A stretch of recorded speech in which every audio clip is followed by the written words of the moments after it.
হে everyone, নমস্কার। Welcome you all to my channel. My name is Geeta. আজকের ক্লাসটি খুবই ইম্পর্টেন্ট। কেন বলুন তো?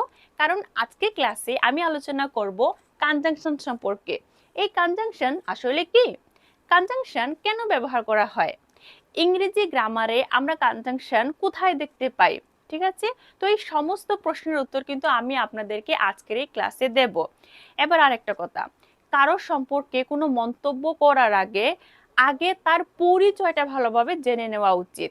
এবার আমরা জানবো যে কনজাংশন কোথায়, তার বাড়িতে আর কে কে আছে। এই প্রশ্নের উত্তর সবচেয়ে প্রথমে জানবো। আমরা অলরেডি বেসিক ইংলিশ গ্রামারের ক্লাসে আমরা পার্টস অফ স্পিচ সম্পর্কে জেনেছি। এই পার্টস অফ স্পিচের পরিবারে মোট 8জন সদস্য আছেন। এই 8জন সদস্যের মধ্যে একজন বিশেষ সদস্য হচ্ছেন এই কনজাংশন। আবার কনজাংশনের বাংলা অর্থ কি? কনজাংশন এর বাংলা অর্থ হচ্ছে সম্পর্ক স্থাপনকারী। কনজাংশন কি করে? কারো না কারোর মধ্যে সম্পর্ক স্থাপনের কাজ করে। ঠিক আছে, তাহলে চলো এবার কনজাংশনের সংজ্ঞা বা ডেফিনেশনটা একবার দেখে নেই। কনজাংশন একটি পার্ট অফ স্পিচ। একটু আগেই বলেছি যে কনজাংশন কি, এটা হচ্ছে পার্ট অফ স্পিচ, অর্থাৎ পার্ট অফ স্পিচের পরিবারের একজন সদস্য হচ্ছে কনজাংশন, যা সেন্টেন্সে বিভিন্ন ওয়ার্ড, ফ্রেজ বা ক্লজ যুক্ত করতে ব্যবহার করা হয়। আচ্ছা, ওয়ার্ড মানে তো শব্দ, আশা করি তোমরা এটা সবাই জানো। ফ্রেজ কি, ক্লজ কি, এগুলো আমি বুঝিয়ে দেব কিন্তু একটু পরে। তার আগে আমরা কয়েকটা উদাহরণ দেখি যে অ্যাকচুয়ালি কনজাংশন কোথায় কোথায় ব্যবহার করা হয় এবং কিভাবে ব্যবহার করা হয়। রাইট, তো দেখো, দ্য পোস্টম্যান ইজ পোর, মানে ডাকপিয়ন গরিব। He never shirks his duty, সে তার কাজে কখনো ফাঁকি দেয় না বা সে তার কাজে কখনো গাফিলতি করে না। শিরক এর অর্থ হচ্ছে ফাঁকি দেওয়া বা গাফিলতি দেওয়া। আর নেভার শেক মানে কখনো গাফিলতি দেয় না বা কাজে সে কখনো ফাঁকি দেয় না। ঠিক আছে, এবার দেখো এখানে দ্য পোস্টম্যান ইজ পোর এটা সম্পূর্ণ একটা স্বাধীন বাক্য। হি নেভার শেক্স হিজ ডিউটি এটা সম্পূর্ণ একটা স্বাধীন বাক্য। এবার এই দুইটি বাক্যকে যদি আমরা এক করে দেই তাহলে কেমন হয়? আচ্ছা, এখন এই দুইটি বাক্যের মাঝখানে আমি যদি বাট লিখি, বাট মানে কি? কিন্তু। এবার দেখো, the postman is poor but he never shirks his duty, অর্থটা হচ্ছে ডাকপিয়ন গরিব কিন্তু সে কখনো তার কাজে ফাঁকি দেয় না। এবার কিন্তু এই বাট শব্দটি এই সম্পূর্ণ আলাদা আলাদা দুইটি বাক্যকে জুড়ে দিয়েছে বা এই সম্পূর্ণ আলাদা আলাদা দুটি বাক্যের মধ্যে সম্পর্ক স্থাপন করেছে। আর কনজাংশনের কাজ কি? কনজাংশনের কাজ হচ্ছে যে সম্পূর্ণ আলাদা আলাদা দুইটি বাক্যকে জুড়ে দেওয়া বা তাদের মধ্যে সম্পর্ক স্থাপন করে দেওয়া। এখানে এটা সম্পূর্ণ সম্পূর্ণ স্বাধীন বাক্যকে কি বলা হয়? সম্পূর্ণ একটি স্বাধীন বাক্যকে বলা হয় কিন্তু ফ্রেজ। এবার নিশ্চয়ই তোমরা ফ্রেজ কাকে বলে সেটা বুঝে নিয়েছো। সম্পূর্ণ স্বাধীন স্বাধীন বাক্যগুলিকে কিন্তু এক একটা ফ্রেজ বলা হয়। এবার পরের সেন্টেন্সটি দেখো, ইউ মাস্ট রিড রেগুলারলি, তোমাকে অবশ্যই নিয়মিত পড়াশোনা করতে হবে। You will not pass the exam, তুমি পরীক্ষায় পাস করবে না। এবার এই দুইটি বাক্যকে আমরা কিভাবে জুড়ে দিতে পারি? আচ্ছা, এই দুইটি বাক্যের মাঝখানে আমি যদি অ্যান্ড লাগাই কি রকম হবে? ইউ মাস্ট রিড রেগুলারলি মানে তোমাকে নিয়মিত পড়াশোনা করতে হবে। You will not pass the exam, তুমি পরীক্ষায় পাস করবে না। এবার দেখো, এটাও সম্পূর্ণ একটা আলাদা বাক্য, এটাও সম্পূর্ণ একটা আলাদা বাক্য। সম্পূর্ণ আলাদা আলাদা বাক্যকে আমরা কি বলি? আমরা কিন্তু ফ্রেজ বলি। এক একটা সেন্টেন্স মানে এক একটা ফ্রেজ। ঠিক আছে, এবার আমরা এই দুইটা বাক্যের মাঝখানে যদি আমি অর লিখি অথবা অরের জায়গায় যদি আমি আদারওয়াইজ লিখি কিরকম হবে বলো তো? এবার সম্পূর্ণ সেন্টেন্সটা পড়ি, তোমরা একটু মন দিয়ে শুনো। You must read regularly or you will not pass the exam, অথবা you must read regularly otherwise you will not pass the exam. অর্থটা হচ্ছে যে তুমি নিয়মিত প্রশ্ন করো, না হলে, এখানে অর বা আদারওয়াইজ এর অর্থ হচ্ছে অন্যথায়, অথবা আমরা বলতে পারি না হলে।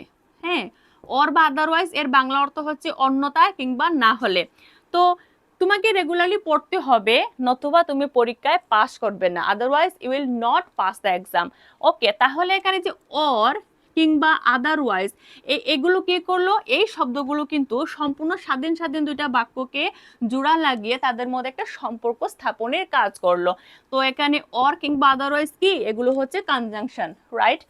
এবার এই যে কনজাংশন সম্পর্কে এতক্ষণ বললাম, এই কনজাংশন কিন্তু আমার বিভিন্ন রকমের হতে পারে, ঠিক আছে? যেমন আমি একজন মানুষ, আমার 5টি আঙ্গুল, এবার 5টি আঙ্গুলের কিন্তু 5টা নাম আছে, যেমন থাম, index finger, middle finger, little finger.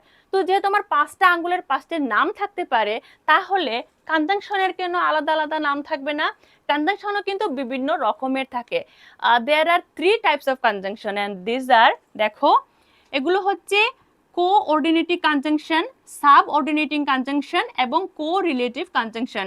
চলো এবার আমরা শিখব যে কোঅর্ডিনেটিং কনজাংশন কাকে বলে, সাবঅর্ডিনেটিং কনজাংশন কাকে বলে এবং কোরিলেট কনজাংশন কাকে বলে। আমি মাত্র 3টা উদাহরণ দেখাবো। তোমরা অন্য যে কোনো টিচারে ক্লাস করো, সেখানে দেখবে এই 3টা জিনিসকে যেখানে 3টা উদাহরণ দিয়ে বোঝানো যায়, সেখানে 1 ঘন্টা ক্লাস করাবে, অনেক রকম ঘুরিয়ে পেঁচিয়ে বলবে। বাট আমি আমার ক্লাসে চেষ্টা করব মাত্র 3টা কথার দ্বারা তোমাদেরকে এত বড় বড় জিনিসগুলোকে যাতে খুব সহজ করে মাথায় ঢুকিয়ে দিতে পারে, তোমরা যাতে খুব সহজে বুঝে নিতে পারো।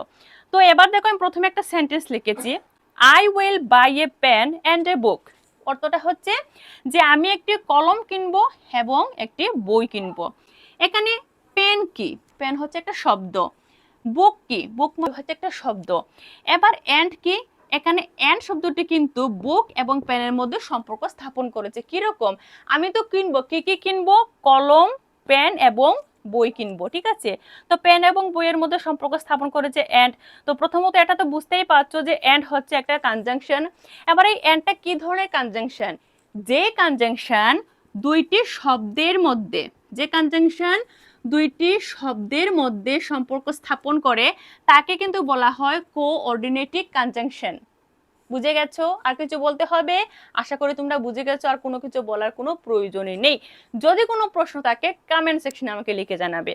এবার পরের সেন্টেন্সে দেখো, she is poor yet she is happy.